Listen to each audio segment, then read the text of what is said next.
Salut, c'est Olivier, ton coach en marketing. Cette semaine, on va parler de quelque chose qui est le rêve de beaucoup, à savoir plus besoin de prospecter, plus besoin de vendre, c'est les clients qui viennent à toi et puis c'est eux qui t'achètent et encore mieux, ils peuvent même venir te supplier pour que tu leur vendes. Cette vidéo, je vais la lancer. Avant de la lancer, je voudrais parler de quelque chose d'important, un projet que j'ai. J'ai eu depuis un petit moment quand même, depuis le lancement de la chaîne, beaucoup de demandes par email. Est-ce que Olivier, tu as déjà fait des formations dans le passé? Est-ce que tu comptes en faire? Voilà, ce genre de questions. Sache que les formations telles qu'on les connaît, à savoir très chères, ça ne m'intéresse pas et je ne referai pas. Voilà. Par contre, je réfléchis à un format qui, pour faire quelque chose, un projet, mais qui doit répondre à 3 objectifs. Le premier, c'est l'accessibilité. Je veux lancer quelque chose qui soit accessible à tous et que ça ne soit pas réservé à une élite. Le deuxième point, la courbe de progression. Je veux lancer quelque chose qui globalement serve et qui permette réellement de progresser, avec de l'information, mais aussi des outils qu'on utilise souvent en gros hacking. Le troisième et dernier point, je veux être dans la capacité de répondre, en tout cas, que la personne, s'il y a un blocage et qu'il faut avancer et qu'il faut débloquer justement une situation, qu'elle soit dans la capacité de trouver une réponse pour pouvoir continuer. Voilà. Donc je réfléchis à un format. Sache que quand même c'est quelque chose que je veux lancer rapidement, donc d'ici un mois. Entre-temps, je t'avertirai de l'évolution. Et voilà. En attendant, je vais lancer la vidéo. Si ça te plaît, tu likes. Si tu t'abonnes, si ça te plaît encore plus. Et puis tu cliques sur la cloche parce que c'est comme ça, YouTube. Autre chose, j'ai mis dans mon chatbot un cadeau qui est en rapport avec la vidéo, avec un point spécial. C'est peut-être une idée dedans, mais si tu es créatif, si tu utilises Instagram ou tu as envie de faire quelque chose sur Instagram, de booster, dedans il y a une idée, mais si tu es malin, tu peux faire un buzz de dingue. Voilà, tout est dit. Vidéo. Bon, aujourd'hui, je vais vous parler de ce qu'on appelle l'inbound marketing. Alors, on ne va pas y aller par 4 chemins. C'est quoi? C'est l'inverse de ce que font 95% des entreprises, à savoir prospecter, envoyer des promotions, en gros, faire de la pub pour vendre ses produits et services. Dans l'inbound marketing, on cherche à avoir une relation privilégiée avec son audience et créer une relation basée sur l'échange. L'objectif final, c'est que les clients viennent à nous pour demander des renseignements et acheter nos services et produits. Le gros point positif est avant tout d'ordre psychologique. Quand un prospect vient à nous pour demander des renseignements, la vente est bien plus facile. Les taux de conversion sont largement supérieurs que si on prospecte ou on fait de la pub.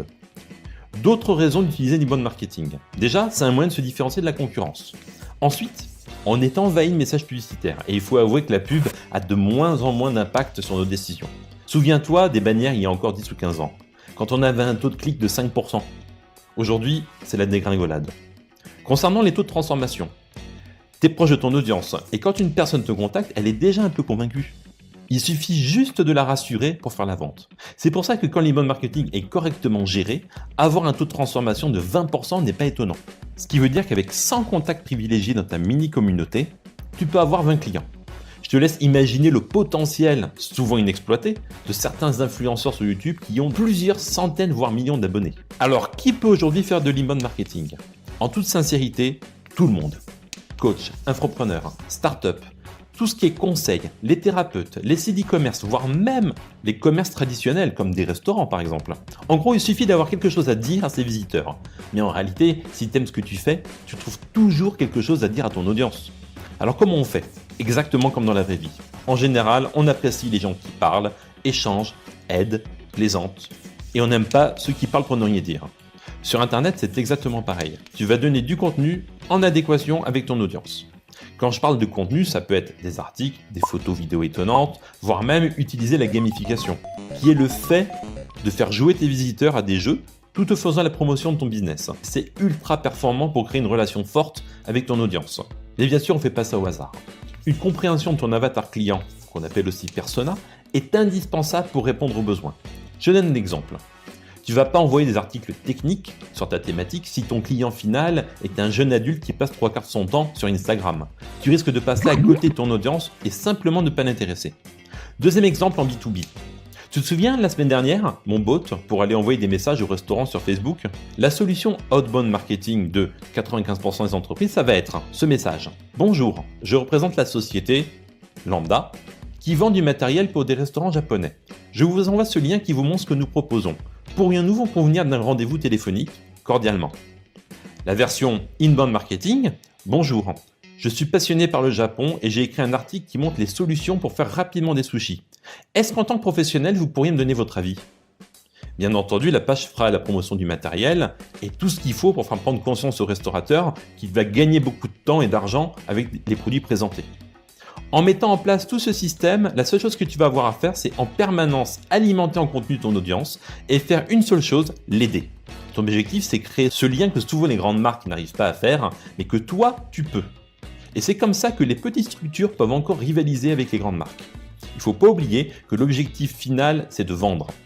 Mais quand ton audience avec qui tu as fait tout ce travail en amont va vouloir aller plus loin, à qui va-t-elle s'adresser? Pas à toi. Alors pourquoi l'inbound marketing et le growth hacking font bon ménage? Le growth hacking va te permettre d'automatiser la diffusion de contenu sur les réseaux sociaux et de paralléliser au maximum cette diffusion de manière massive. De contacter aussi massivement des clients potentiels de manière gratuite. Mais il faut bien reconnaître qu'il manque un peu d'humain là-dedans. L'inbound marketing va permettre de contrebalancer cela en apportant du contenu passionnant. Résultat, tu peux avoir des dizaines de comptes Instagram, Facebook qui poussent pour toi en continu du contenu ultra intéressant et de grande valeur pour ton audience. Et bien entendu, chaque contenu intéressant et de valeur ferait une promotion et un appel à l'action vers tes services. Je t'invite à mener une réflexion autour de cela pour faire des appels à l'action subtils. Conclusion, en associant le growth hacking et l'inbound marketing, tu peux rendre ton activité 100% automatique et te concentrer sur les choses essentielles dans ton business, à savoir ton offre, ta stratégie globale et tes objectifs, tes partenariats, travailler la viralité et bien entendu, le plus important, servir et aider tes clients. Et toi alors, est-ce que ça te donne envie de créer ta communauté pour ensuite simplement attendre que les clients viennent à toi?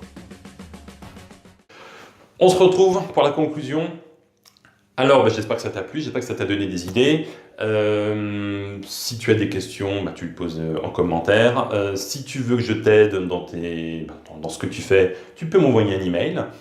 Alors l'email, tout simplement, tu vas ou sur mon chatbot ou YouTube. Je ne le mets pas dans les commentaires, je ne le mets pas dans les descriptions. La raison est simple. Imagine qu'il y a un gros hacker qui passe par là. Il vient récupérer mon email, c'est sûr.